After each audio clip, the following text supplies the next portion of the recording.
He wasn't a gamer, but he couldn't stop playing Tetris. It was a surefire hit. He immediately went to the director of the institute and inquired about licensing. But the director sheepishly admitted that the game wasn't theirs. If Stein wanted to license Tetris, he would have to make a deal with the Soviet Union. But that was easier said than done. Russia's economy was still very closed off. The chances of Stein simply flying to Moscow and brokering a deal was slim to none. But the director did have one line of communication. He had the number to the Russian Academy of Sciences telex machine. Stein sent a telex message stating that he wanted to acquire the rights to Tetris. The message was forwarded to the creator, Alexei Pajitnov. Pajitnov was shocked. He'd given up the idea of selling software. Now he had an offer in writing for the rights to Tetris, but he had to be cautious. He made Tetris, but he had no authority to negotiate for the rights to the game. We could do nothing for personal gain, he said. It would, however, be a huge accomplishment to have a game published. After several weeks of getting translations and the proper authorization, Pajitnov sent the following reply. Yes, we are interested. We would like to have this deal. For Pajitnov, it was a way of saying, let's talk more about this.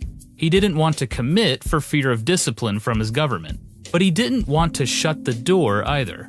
But to Robert Stein, it was a verbal agreement. As far as he knew, Andromeda Software could find a buyer for Tetris.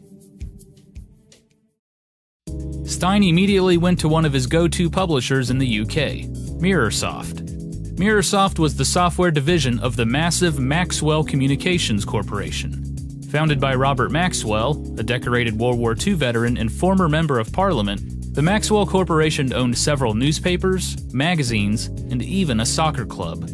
Mirrorsoft was a big publisher, with strong financial backing. Stein set up a meeting with Mirrorsoft co-founder Jim McConnachie. He took a look at Tetris, thought nothing of it, and passed it off to Mirrorsoft's technical department. Several weeks later, McConnachie wandered down to the technical department during a lunch break and noticed everyone huddled around playing Tetris. He figured he should play the game himself. He took it home, and soon, McConnachie, his wife, and their children were hooked. Along with Mirrorsoft, Maxwell Corporation had another software company in the United States, Spectrum Holobyte. Mirrorsoft and Spectrum Holobyte worked well together, regularly sharing titles and publishing games in their respective regions. Spectrum Holobyte president Phil Adam was in the UK looking at new titles when McConnachie showed him Tetris.